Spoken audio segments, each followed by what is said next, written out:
আসসালামু আলাইকুম বন্ধুরা, আমি তারেক হোসেন, আপনাদের নতুন ইউটিউবার। ঠিক আছে, দেখেন আমরা কাজ করি সিভিলে। এই যে দেখেন স্টিল পিকচারে স্টিলের কাজ করেছে, দেখেন কি একটা রিং বেঁধেছে, এগুলো দেখেন। ঠিক আছে, এই স্টিলটা বুঝতে পারছি আমি আউটে চলে এসছে। ঠিক আছে, স্টিলটা ব্যান্ড করেছে, ঠিক আছে, তারপর রিংটা বেঁধেছে, দেখেন রিংটা বল কোনাতে সাঁটিয়ে বাঁধেনি, এই কারণে এই জিনিসগুলো হয় না। তখন স্টিলের আপনার কংক্রিটে কভারিং আসে না। ঠিক আছে, এখানে 4টে স্টিল আছে, ঠিক আছে, বুঝতে পারছি। এখানে আগেরই চারটা স্টিল আছে, 4টা স্টিল থাকার পরও এখানে 2টা স্টিল ঢেলেছে, আপনার ড্রিল করেছে, ড্রিল করে ইপক্সি লাগালছে। ইপক্সি লাগার পরও আপনার স্টিলটা ঠিক মতো এটা বাঁধেছে, আর তার পাশেরটা দেখেন কোনায় বাঁধে নেই। এগুলো ভুল করার কারণে ধরেন কংক্রিটের কভারিং ঠিক মতো আসে না।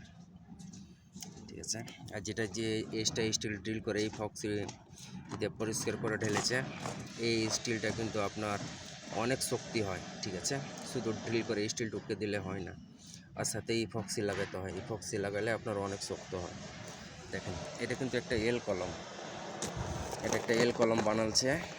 ঠিক আছে, এল কলম বানালছে, স্টিলটা ব্যান্ড করেছে, স্টিলটা ব্যান্ড করার পরে কিন্তু এল কলম বাঁধেছে। ঠিক আছে, সুন্দর হয়েছে বাঁধা, কিন্তু ওই যে কোনাতে স্টিলগুলো দেয় নাই, এই কারণে এই জিনিসগুলো লাগছে।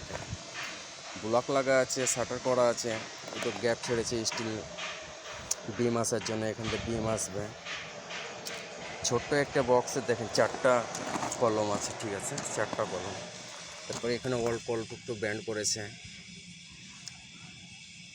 কিন্তু সবই ঠিক আছে। এখান থেকে একটু ভুল করেছে, রিংগুলা কোনাতে বাঁধে নাই, এই জন্য এই ভুলগুলোর কারণে কিন্তু দেখা যাচ্ছে আপনার কলম শক্ত হয় না। প্লাস দেখা যাচ্ছে যে আপনার কংক্রিটের কভারিং ঠিক মতো আসে না, এই জন্য দেখেন এখানেও অল্প একটু ব্যান্ড করেছে, বুঝতে পারছেন।